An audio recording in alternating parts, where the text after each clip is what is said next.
Bonjour, mes chers amis. Bienvenue dans une nouvelle vidéo de notre chaîne. Aujourd'hui, nous allons parler d'un sujet qui nous concerne tous à un moment donné de notre vie, les personnes qui ne méritent pas notre confiance et notre respect. Avant d'entrer dans le vif du sujet, j'aimerais partager avec vous une brève réflexion sur le stoïcisme. Comme beaucoup d'entre vous le savent déjà, le stoïcisme est une philosophie de vie qui nous apprend à faire face aux défis et aux adversités de manière rationnelle et équilibrée. L'un des piliers du stoïcisme est l'idée que nous devons concentrer notre énergie et notre attention sur ce qui est sous notre contrôle, et accepter avec sérénité ce que nous ne pouvons pas changer. En ce qui concerne les relations, le stoïcisme nous apprend à être sélectif quant aux personnes que nous laissons entrer dans nos vies. Après tout, les personnes avec lesquelles nous interagissons ont un impact direct sur notre bien-être émotionnel, notre estime de soi et notre capacité à atteindre nos objectifs. Malheureusement, toutes les personnes que nous rencontrons n'ont pas de bonnes intentions ou ne sont pas dignes de notre confiance et de notre respect. Certaines peuvent même être toxiques et nuire à notre développement personnel. C'est pourquoi nous allons parler aujourd'hui de 12 types de personnes qui ne méritent pas votre confiance et votre respect. Nous allons apprendre à identifier ces types de personnes, et surtout, nous allons découvrir comment les gérer de manière saine et assertive, en utilisant les enseignements du stoïcisme comme guide. Alors, prenez votre tasse de café, trouvez un endroit confortable et préparez-vous à une conversation franche et éclairante. Je suis sûr qu'à la fin de cette vidéo, vous serez mieux équipé pour cultiver des relations saines et significatives dans votre vie. Type 1, les opportunistes. Vous êtes-vous déjà demandé pourquoi certaines personnes semblent toujours être au bon endroit, au bon moment, mais d'une manière qui semble un peu calculatrice? La réponse peut se trouver dans la nature opportuniste de ces individus. Les opportunistes ont un talent particulier pour identifier et exploiter les situations à leur avantage, souvent aux dépens des autres. Ils considèrent la générosité et la bonne volonté des autres comme une porte ouverte à leurs propres bénéfices, sans tenir compte de l'impact de leurs actions sur ceux qui les aident. Ce type de comportement peut être particulièrement préjudiciable dans les relations interpersonnelles, où la confiance et le respect mutuel sont essentiels. La capacité d'un opportuniste à manipuler les situations peut laisser des traces profondes, surtout lorsqu'il profite de la bonté de quelqu'un qui voulait simplement aider. Mais comment pouvons-nous identifier un opportuniste avant qu'il ne soit trop tard? Une caractéristique marquante est sa flexibilité morale, il adapte ses valeurs et son éthique en fonction de ce qui l'arrange, toujours à la recherche d'avantages personnels.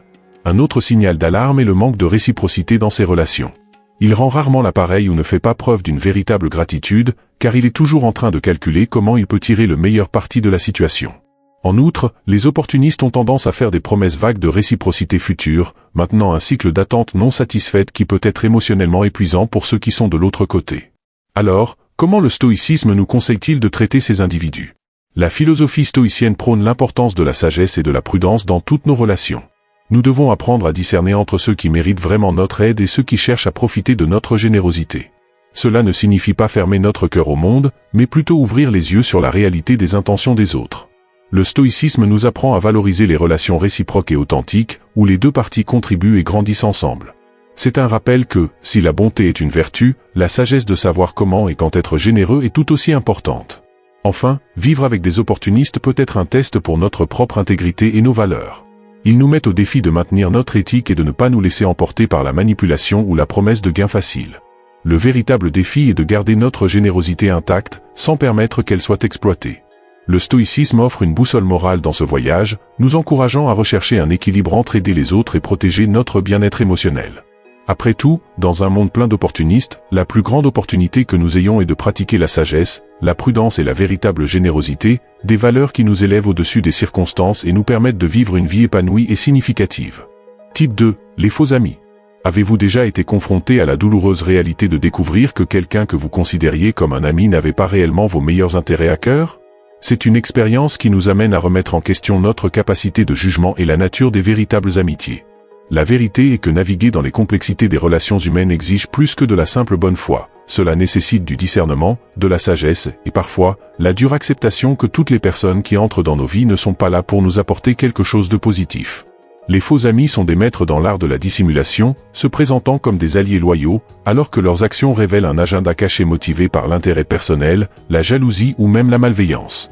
L'identification d'un faux ami peut être un processus douloureux et progressif. Au départ, leurs actions peuvent sembler alignées avec celles d'un véritable compagnon. Ils peuvent partager des rires, offrir leur soutien et sembler sincèrement intéressés par votre vie. Cependant, avec le temps, des signes subtils apparaissent, indiquant que quelque chose ne va pas. Vous commencez peut-être à remarquer que leurs conversations sont à sens unique, centrées sur leurs propres besoins et drames, tandis que vos propres préoccupations sont rapidement détournées ou minimisées. Ou, dans des moments de vulnérabilité de votre part, vous constatez un manque d'empathie ou de soutien, remplacé par des critiques voilées ou un désintérêt flagrant. L'impact de garder de faux amis dans notre vie va au-delà de simples déceptions. Cela peut affecter profondément notre bien-être émotionnel et notre estime de soi. L'exposition constante à des relations toxiques peut nous amener à remettre en question notre valeur et à nous fermer à de nouvelles connexions authentiques. Le défi réside alors non seulement dans l'identification de ces individus, mais aussi dans le courage de s'en éloigner. Ce processus de distanciation n'est pas un acte d'hostilité, mais une mesure d'autoprotection, une étape nécessaire pour cultiver un environnement propice à l'épanouissement personnel et aux relations saines. Comment, alors, pouvons-nous nous protéger et renforcer notre résilience face aux fausses amitiés? La sagesse stoïcienne nous offre une perspective précieuse, en soulignant l'importance de la connaissance de soi et de l'autosuffisance émotionnelle. En développant une compréhension plus profonde de nous-mêmes et de nos valeurs, nous devenons moins vulnérables à l'influence d'individus qui cherchent à tirer profit de nous. De plus, en pratiquant l'autosuffisance émotionnelle, nous apprenons à rechercher une validation interne plutôt que de dépendre de l'approbation et du soutien des autres, en particulier de ceux dont les intentions sont discutables. Enfin, le chemin pour surmonter la douleur causée par les faux amis et éviter de futures déceptions réside dans la pratique du discernement, la valorisation du respect de soi et la recherche de relations réciproques et enrichissantes. Il est essentiel de se rappeler que la véritable amitié se construit sur une base solide d'honnêteté, de respect mutuel et de soutien inconditionnel. En nous entourant de personnes qui reflètent ces valeurs, nous protégeons non seulement notre bien-être émotionnel, mais nous créons également un cercle d'influence positive qui nous élève et nous inspire à être les meilleures versions de nous-mêmes. Type 3, ceux qui ne respectent pas les limites. Avez-vous déjà rencontré quelqu'un qui, peu importe le nombre de fois où vous expliquez vos limites, semble les ignorer comme s'il s'agissait de simples suggestions et non de règles fondamentales pour votre bien-être? Ce comportement est non seulement irrespectueux, mais il peut aussi être profondément épuisant, car il sape notre sentiment de sécurité et de respect de soi. La capacité à établir des limites claires est cruciale pour maintenir des relations saines et une estime de soi solide. Lorsque quelqu'un ignore constamment ses limites, cela en dit long sur son caractère et sur la valeur qu'il accorde à notre autonomie et à nos besoins. L'intrusion constante dans notre espace personnel, qu'il soit physique, émotionnel ou psychologique, est une violation évidente de nos limites. Mais pourquoi certaines personnes ont-elles du mal à respecter ces frontières? Parfois, cela peut être le résultat d'un manque de conscience ou de compréhension de l'importance des limites dans la construction de relations de respect mutuel. Dans d'autres cas, cela peut être le signe d'un comportement intentionnellement envahissant, où la personne estime que ses besoins ou ses désirs sont plus importants que ceux des autres. Ce type de comportement est non seulement préjudiciable à celui qui le subit, mais aussi à celui qui le pratique, car il empêche le développement de relations authentiques et basées sur le respect. Reconnaître et gérer les personnes qui ne respectent pas les limites nécessite une combinaison de connaissance de soi, d'assertivité et, parfois, la volonté de prendre des décisions difficiles quant à la poursuite de ces relations. L'assertivité, en particulier, est un outil puissant dans cette situation. Elle nous permet de communiquer nos limites de manière claire et directe, sans agressivité, mais avec fermeté. La pratique stoïcienne nous rappelle l'importance de rester équilibré et concentré sur notre propre éthique et nos valeurs, même lorsque nous sommes confrontés à des défis dans les relations interpersonnelles. Mais comment pouvons-nous établir et maintenir efficacement nos limites, surtout lorsqu'elles sont constamment testées? Cela commence par l'autoréflexion et la reconnaissance de ce qui est vraiment important pour nous, quelles sont nos limites non négociables et ce que nous sommes prêts à tolérer au nom de l'harmonie. À partir de là, il est crucial de communiquer ces limites de manière claire et cohérente, en les réaffirmant chaque fois que nécessaire. Et, dans certains cas, il peut être nécessaire de réévaluer la relation et de se demander si elle est bénéfique et durable à long terme. Enfin, alors que nous naviguons dans les complexités des relations humaines, se rappeler les enseignements stoïciens sur le contrôle et l'acceptation peut être extrêmement utile. Nous ne pouvons pas contrôler les actions des autres, mais nous pouvons contrôler la façon dont nous y répondons et comment nous choisissons d'établir et de défendre nos limites. Le respect et le fait d'être respecté est un principe fondamental qui sous-tend toutes les relations saines et productives. Cultiver le courage de maintenir nos limites est un acte de respect de soi et une déclaration de notre dignité et de notre valeur. Type 4, les paresseux. Avez-vous déjà eu l'impression que, malgré vos efforts pour avancer, il semble y avoir une force invisible qui vous retient, comme si vous étiez pris dans des sables mouvants? Ce sentiment peut souvent être attribué à la présence dans notre vie de personnes qui ne partagent pas ou qui sapent même notre élan et notre dévouement. Ces personnes camouflent parfois leur manque d'action derrière une myriade d'excuses, des promesses de lendemain qui n'arrivent jamais et un contentement du statu quo qui défie notre propre soif de progrès.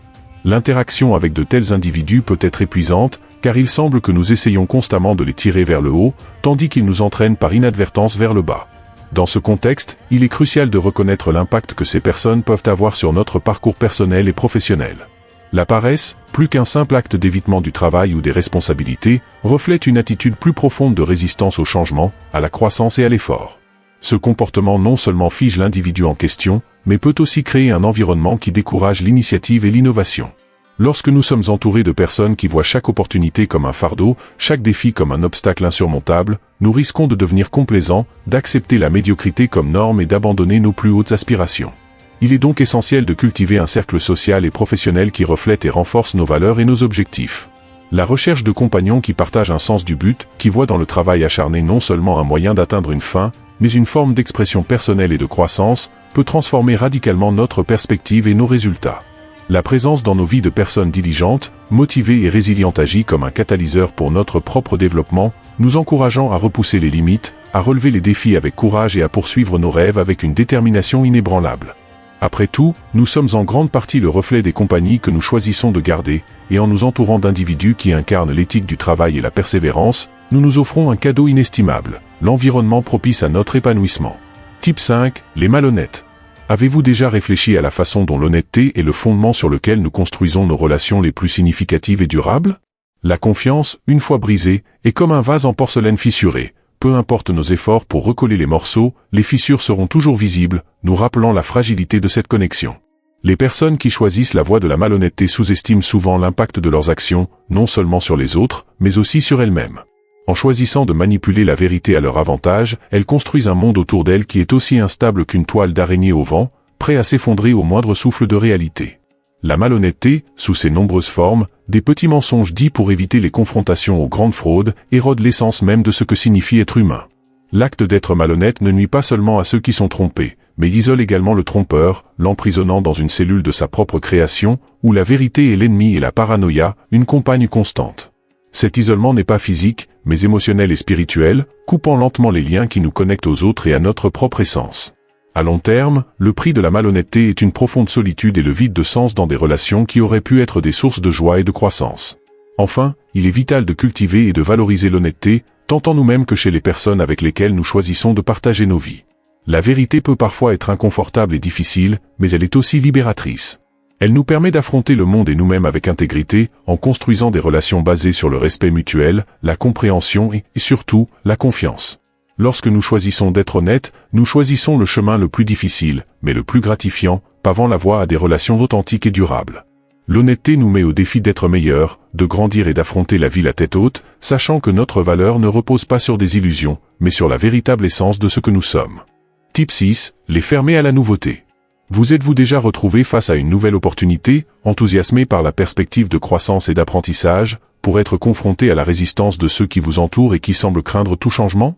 Cette situation est courante et nous amène à réfléchir à l'impact que la réticence à accepter la nouveauté peut avoir sur nos vies. Les personnes fermées à la nouveauté ont tendance à voir le monde à travers le prisme d'une prudence excessive, souvent basée sur le confort du familier. Cette attitude ne limite pas seulement leur propre développement, mais peut aussi agir comme un frein aux aspirations et au progrès de ceux qui les entourent. L'innovation et la croissance, tant personnelle que collective, dépendent de notre capacité à embrasser l'inconnu, à nous adapter et à apprendre de nouvelles expériences. La résistance à la nouveauté est souvent enracinée dans la peur de l'inconnu, peur de l'échec, ou même peur de perdre le contrôle. Cette peur peut être paralysante, créant des barrières invisibles qui nous empêchent d'explorer tout notre potentiel. Lorsque nous nous entourons de personnes qui partagent cette résistance, nous pouvons nous retrouver dans une chambre d'écho, où nos idées et nos rêves sont constamment découragés. Cet environnement étouffe non seulement la créativité, mais nous empêche également de rechercher des solutions innovantes aux problèmes auxquels nous sommes confrontés. En revanche, en nous ouvrant à de nouvelles idées et expériences, nous cultivons un terrain fertile pour le développement personnel et la réalisation de nos objectifs les plus ambitieux. Il est donc essentiel de rechercher la compagnie de ceux qui voient la nouveauté non pas comme une menace, mais comme une opportunité. Les personnes qui embrassent le changement, qui sont curieuses et ouvertes à l'apprentissage, non seulement enrichissent nos vies avec leurs perspectives, mais nous encouragent également à repousser nos propres limites. Elles nous rappellent qu'au cœur de chaque inconnu réside la possibilité de découverte et de croissance. En nous mettant au défi de sortir de notre zone de confort et en encourageant les autres à faire de même, nous ouvrons les portes d'un monde de possibilités illimitées. Après tout, le progrès, qu'il soit personnel, professionnel ou sociétal, dépend de notre volonté d'explorer l'inconnu, d'accepter la nouveauté avec un esprit ouvert et un cœur vaillant. Type 7, les contrôlants. Vous êtes-vous déjà senti comme si vous étiez sous un microscope, chaque mouvement et décision étant méticuleusement analysé et souvent remis en question? Ce sentiment peut être le résultat d'interactions avec des personnes qui ont un besoin intense de contrôler leur environnement et les gens qui les entourent. Ces individus, motivés par une combinaison de peur, d'insécurité et parfois par la croyance erronée qu'ils savent ce qui est le mieux pour tout le monde, tentent d'imposer leur volonté, étouffant souvent l'autonomie et la liberté de choix des autres. Ce comportement crée non seulement un environnement de tension et d'inconfort, mais peut également entraîner une baisse de l'estime de soi et de la confiance de ceux qui sont sous leur contrôle. Le besoin de contrôle peut se manifester de diverses manières, allant d'une supervision excessive sur le lieu de travail à l'imposition de restrictions injustes dans les relations personnelles. Souvent, ces contrôlants ne reconnaissent pas ou n'admettent pas leurs actions, les justifiant comme une forme de sollicitude ou de préoccupation. Cependant, derrière cette façade, se cache une lutte interne profonde, une tentative d'atténuer leurs propres anxiétés et insécurités par la domination des autres. Ce cycle nuit non seulement à la relation entre le contrôlant et les contrôlés, mais empêche également le contrôlant de faire face et de résoudre ses propres problèmes internes. De plus, être sous le joug d'un contrôlant peut avoir un impact profond sur le développement personnel et professionnel. La créativité et l'innovation s'épanouissent dans des environnements où il y a la liberté d'explorer, de se tromper et d'apprendre. Lorsque cette liberté est restreinte, le potentiel de croissance est sévèrement limité. Il est vital de reconnaître les signes d'un comportement contrôlant et d'établir des limites claires pour protéger son espace personnel et sa liberté de choix. La capacité de s'affirmer face aux tentatives de contrôle est une compétence cruciale pour maintenir le respect de soi et la dignité. D'autre part, il est important d'aborder la question avec empathie, en reconnaissant que le besoin de contrôler provient généralement d'un lieu de vulnérabilité. Des dialogues ouverts et honnêtes peuvent, dans certains cas, aider à dissiper les peurs et à construire une base de confiance mutuelle. Cependant, il est essentiel que ces conversations soient menées avec respect et compréhension, sans compromettre sa propre autonomie. La recherche d'un équilibre sain dans les relations, où le contrôle est remplacé par la coopération et le soutien mutuel, est fondamentale pour créer un environnement propice au développement et au bonheur de toutes les personnes impliquées. Enfin, il est crucial pour ceux qui se retrouvent souvent dans le rôle de contrôlant de réfléchir à leurs actions et de considérer l'impact qu'elles ont sur les autres. Le développement d'une conscience de soi plus profonde et la recherche de stratégies saines pour faire face à l'insécurité et à la peur peuvent non seulement améliorer leurs relations, mais aussi contribuer à une croissance personnelle significative. Apprendre à lâcher prise et à faire confiance aux autres peut être un défi, mais c'est une étape vitale sur le chemin de relations plus riches et plus épanouissantes. En embrassant l'incertitude et en acceptant que nous ne pouvons pas tout contrôler, nous faisons de la place pour des expériences plus authentiques et des connexions plus profondes. Type 8. Ceux qui sèment la discorde. Vous êtes-vous déjà demandé pourquoi, dans certains environnements, il semble y avoir un nuage constant de tensions et de conflits, même lorsqu'il n'y a pas de raison apparente à cela? Souvent, cette atmosphère est alimentée par des individus qui, pour leurs propres raisons, trouvent de la satisfaction ou un avantage à semer la discorde parmi les autres. Ces personnes possèdent une habileté particulière à détecter et à exploiter les vulnérabilités dans les relations interpersonnelles, en les utilisant pour créer un environnement de tension et de méfiance constante. Ce comportement détériore non seulement la qualité des interactions sociales, mais peut aussi avoir un impact profond sur le bien-être émotionnel et la productivité d'un groupe ou d'une communauté. La discorde promue par ces individus crée des barrières invisibles qui entravent la collaboration efficace et la construction de relations significatives, fondées sur la confiance et le respect mutuel. De plus, la promotion de la discorde masque souvent une profonde insécurité ou un désir de contrôle de la part de l'individu qui l'instigue. En créant des conflits, ces personnes détournent l'attention de leurs propres faiblesses ou insécurités, en les projetant sur les autres. Ce mécanisme de défense, bien qu'il puisse offrir un soulagement temporaire à l'individu, a un coût élevé pour l'environnement qui l'entoure. L'énergie dépensée dans la gestion et la résolution de conflits inutiles est une énergie qui pourrait être utilisée de manière beaucoup plus productive et positive. Reconnaître la présence et l'impact de ces comportements au sein d'un groupe est la première étape pour atténuer leurs effets négatifs et promouvoir une culture de coopération et de compréhension mutuelle. Enfin, il est essentiel de s'attaquer à la racine du problème, en promouvant une communication ouverte et une compréhension mutuelle comme antidote à la discorde.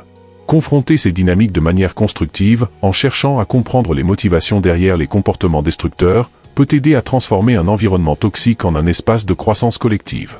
La construction d'un dialogue basé sur l'empathie et la recherche de solutions communes est fondamentale pour surmonter les défis imposés par ces situations.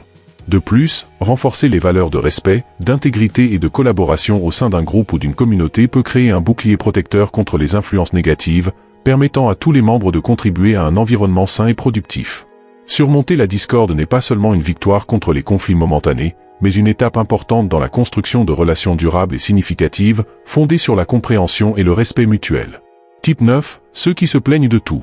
Vous êtes-vous déjà retrouvé dans une situation où l'énergie d'un environnement a été drainée par un nuage de négativité constante, émanant de quelqu'un qui semble trouver un défaut dans tout? Les personnes qui se plaignent constamment peuvent non seulement modifier le climat émotionnel autour d'elles, mais aussi affecter leur propre bien-être. Cette expression constante de mécontentement et d'insatisfaction peut être épuisante pour ceux qui les entourent, transformant même les interactions les plus positives en expériences éprouvantes. De plus, ce comportement masque souvent des problèmes plus profonds, tels que la peur, l'insécurité ou la frustration, qui ne sont pas correctement abordés ou résolus. La tendance à se plaindre de tout provient souvent d'une perspective de victimisation, où la personne a l'impression que le monde est contre elle, conduisant à un cercle vicieux de négativité qui peut être difficile à briser. Ce cycle perpétue non seulement un état d'insatisfaction chronique pour la personne qui se plaint, mais peut aussi avoir un impact significatif sur la dynamique de groupe et le moral général. La négativité continue crée un environnement où l'espoir et la motivation sont étouffés, et la possibilité d'un changement positif ou d'une croissance semble lointaine. Reconnaître ce schéma est la première étape pour y remédier, tant pour le bien-être individuel que pour la santé du collectif. De plus, la plainte constante peut être un mécanisme de défense inconscient, une façon d'éviter la responsabilité personnelle pour ses actions ou ses situations. En attribuant la faute à l'extérieur, la personne s'exempte de la nécessité d'introspection ou de changement. Ce déplacement de responsabilité empêche non seulement la croissance personnelle, mais peut aussi détériorer les relations, car il fait peser un fardeau émotionnel sur les autres, qui se sentent obligés de compenser ou de répondre à la négativité constante. La clé pour surmonter ce comportement est le développement de la conscience de soi et l'adoption d'une attitude plus proactive face à la vie, en cherchant des solutions plutôt que de se focaliser sur les problèmes. Cependant, il est important d'aborder cette tendance avec compassion et compréhension, en reconnaissant que, souvent, les plaintes constantes sont un appel à l'aide déguisée. Offrir une oreille attentive et encourager l'expression des sentiments de manière constructive peut être une étape significative pour aider la personne à voir au-delà de la négativité. Encourager la gratitude, la réflexion sur les petites joies et les succès, peut progressivement modifier la perspective en déplaçant l'accent de ce qui manque vers ce qui est présent et précieux. Ce processus n'est pas instantané, mais la transformation graduelle du dialogue interne du négatif au positif peut avoir un impact profond sur l'individu et son environnement. Enfin, créer un environnement qui favorise la positivité et la résolution collective des problèmes peut aider à atténuer la tendance à se plaindre. Établir des limites saines autour de la négativité, tout en offrant un soutien et des outils pour relever les défis, peut encourager un changement d'attitude. La clé est d'équilibrer l'empathie avec la responsabilisation, en encourageant la personne à prendre un rôle actif dans sa propre vie, plutôt que de rester passive face aux circonstances. Passer de l'habitude de se plaindre de tout à une approche plus équilibrée et positive de la vie est non seulement bénéfique pour l'individu, mais aussi pour tous ceux qui partagent son espace. Type 10. Les critiques destructeurs. Avez-vous déjà rencontré quelqu'un dont les paroles semblent couper plus profondément qu'une lame, laissant derrière elle une traînée de doute et d'insécurité? Les critiques destructeurs possèdent cette capacité, souvent déguisée sous le manteau de l'honnêteté brutale ou du juste être réaliste, mais qui, en réalité, sert plus à diminuer qu'à construire.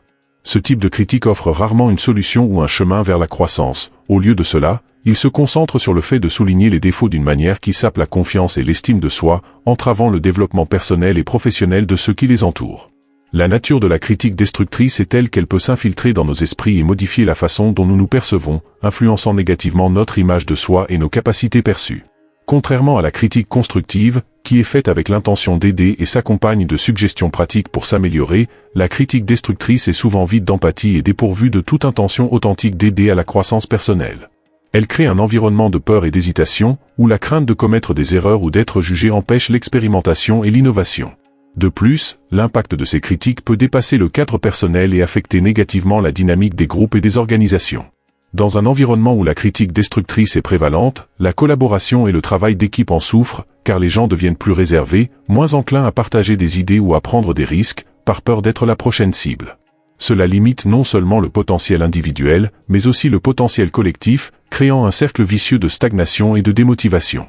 Confronter et surmonter l'influence des critiques destructeurs nécessite un fort sens de la connaissance de soi et la capacité de séparer les critiques valables de celles qui n'ont pas de fondement ou d'intention constructive. Développer une peau plus épaisse et apprendre à ne pas prendre ces critiques personnellement peut aider, mais il est tout aussi important de s'entourer de personnes qui fournissent des commentaires honnêtes mais constructifs, qui soutiennent votre croissance et valorisent vos efforts.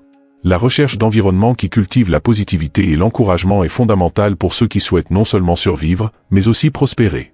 Enfin, il est essentiel de se rappeler que la capacité d'offrir et de recevoir des critiques de manière constructive est une compétence précieuse, tant dans la vie personnelle que professionnelle. Apprendre à filtrer le bruit des critiques destructrices et à se concentrer sur celles qui apportent une véritable valeur demande de la pratique et du discernement. Encourager un dialogue ouvert, où les commentaires sont donnés de manière respectueuse et dans le but de promouvoir des améliorations, est une étape cruciale dans la construction de relations plus saines et d'environnements plus productifs. Ce faisant, nous pouvons transformer les obstacles potentiels en tremplins pour notre développement et notre succès. Type 11, les arrogants.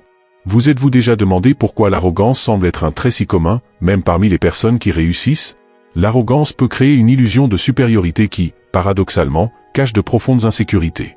Les personnes arrogantes projettent souvent une image de confiance inébranlable, mais cette posture peut être un masque pour dissimuler des doutes internes. L'arrogance n'est pas seulement une barrière à la croissance personnelle, car elle empêche la personne de reconnaître et d'apprendre de ses erreurs, mais elle peut aussi être un obstacle dans les relations interpersonnelles, créant de la distance et des malentendus entre les individus. L'arrogance s'accompagne souvent d'une incapacité à écouter. Les personnes arrogantes ont tendance à surévaluer leurs propres opinions et à négliger celles des autres, ce qui peut conduire à un cercle vicieux de communication unilatérale. Ce comportement empêche non seulement le dialogue constructif, mais peut aussi aliéner les collègues, les amis et les proches. L'écoute est une compétence fondamentale pour la croissance et l'apprentissage, et en ignorant les perspectives des autres, les arrogants se privent de l'opportunité d'élargir leurs horizons et d'enrichir leur vie avec de nouvelles idées et expériences. De plus, l'arrogance peut être le reflet d'un besoin constant de validation. Les personnes qui affichent cette caractéristique cherchent souvent à affirmer leur supériorité pour se sentir valorisées et respectées. Cependant, cette quête incessante de reconnaissance peut avoir l'effet inverse, éloignant les gens et générant du ressentiment. La véritable estime de soi vient de l'intérieur et se construit sur des réalisations réelles et l'acceptation de soi, et non sur la perception de supériorité par rapport aux autres. L'arrogance peut aussi être un signe de manque d'empathie. L'incapacité de se mettre à la place des autres et de considérer leurs sentiments et perspectives est une caractéristique marquante des personnes arrogantes. Ce manque d'empathie nuit non seulement aux relations personnelles, mais peut aussi limiter le succès professionnel, car la collaboration et la capacité à travailler en équipe sont essentielles dans de nombreux contextes.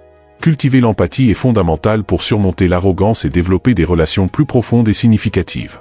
Confronter sa propre arrogance nécessite une introspection honnête et le désir de changer. Reconnaître que chacun a quelque chose à enseigner et que l'apprentissage est un processus continu peut aider à briser les barrières de l'arrogance. Adopter une posture d'humilité et d'ouverture à de nouvelles expériences et points de vue n'est pas un signe de faiblesse, mais de force et de maturité.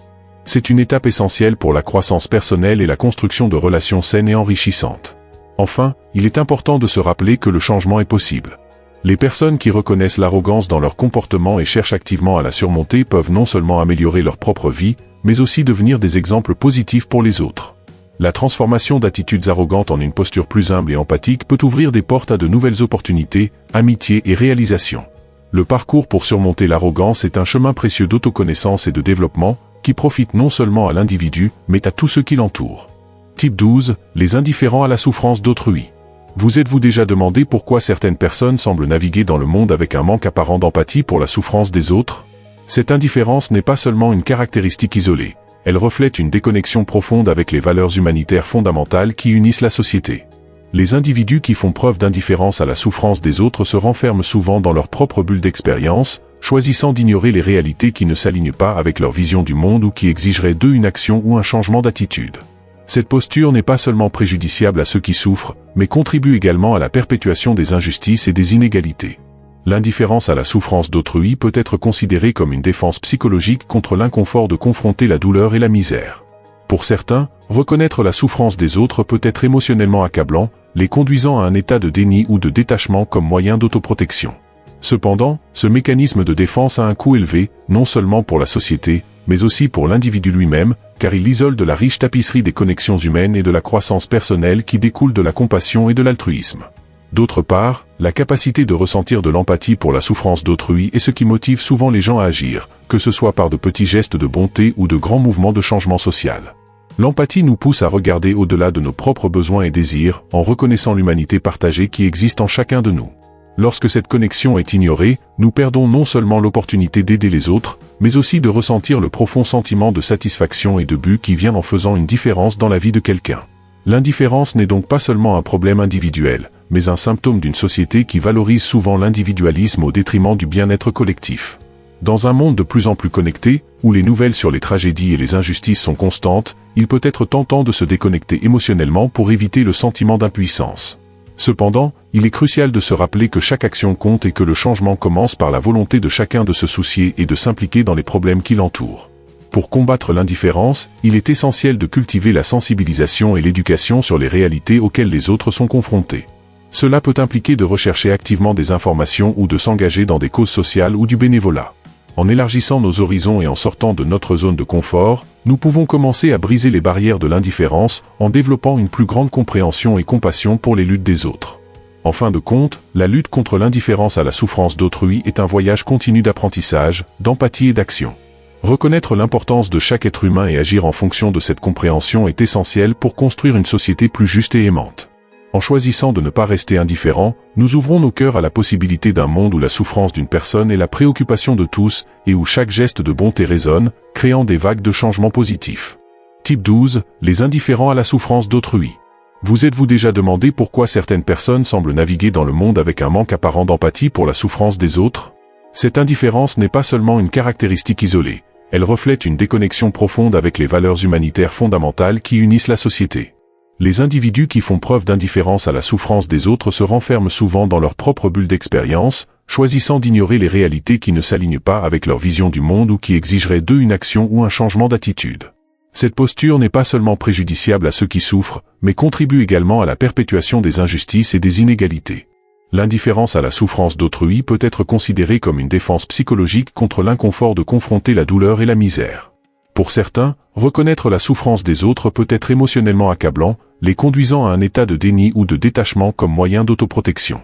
Cependant, ce mécanisme de défense a un coût élevé, non seulement pour la société, mais aussi pour l'individu lui-même, car il l'isole de la riche tapisserie des connexions humaines et de la croissance personnelle qui découle de la compassion et de l'altruisme. D'autre part, la capacité de ressentir de l'empathie pour la souffrance d'autrui est ce qui motive souvent les gens à agir, que ce soit par de petits gestes de bonté ou de grands mouvements de changement social. L'empathie nous pousse à regarder au-delà de nos propres besoins et désirs, en reconnaissant l'humanité partagée qui existe en chacun de nous. Lorsque cette connexion est ignorée, nous perdons non seulement l'opportunité d'aider les autres, mais aussi de ressentir le profond sentiment de satisfaction et de but qui vient en faisant une différence dans la vie de quelqu'un. L'indifférence n'est donc pas seulement un problème individuel, mais un symptôme d'une société qui valorise souvent l'individualisme au détriment du bien-être collectif. Dans un monde de plus en plus connecté, où les nouvelles sur les tragédies et les injustices sont constantes, il peut être tentant de se déconnecter émotionnellement pour éviter le sentiment d'impuissance. Cependant, il est crucial de se rappeler que chaque action compte et que le changement commence par la volonté de chacun de se soucier et de s'impliquer dans les problèmes qui l'entourent. Pour combattre l'indifférence, il est essentiel de cultiver la sensibilisation et l'éducation sur les réalités auxquelles les autres sont confrontés. Cela peut impliquer de rechercher activement des informations ou de s'engager dans des causes sociales ou du bénévolat. En élargissant nos horizons et en sortant de notre zone de confort, nous pouvons commencer à briser les barrières de l'indifférence en développant une plus grande compréhension et compassion pour les luttes des autres. En fin de compte, la lutte contre l'indifférence à la souffrance d'autrui est un voyage continu d'apprentissage, d'empathie et d'action. Reconnaître l'importance de chaque être humain et agir en fonction de cette compréhension est essentiel pour construire une société plus juste et aimante. En choisissant de ne pas rester indifférents, nous ouvrons nos cœurs à la possibilité d'un monde où la souffrance d'une personne est la préoccupation de tous et où chaque geste de bonté résonne, créant des vagues de changements positifs.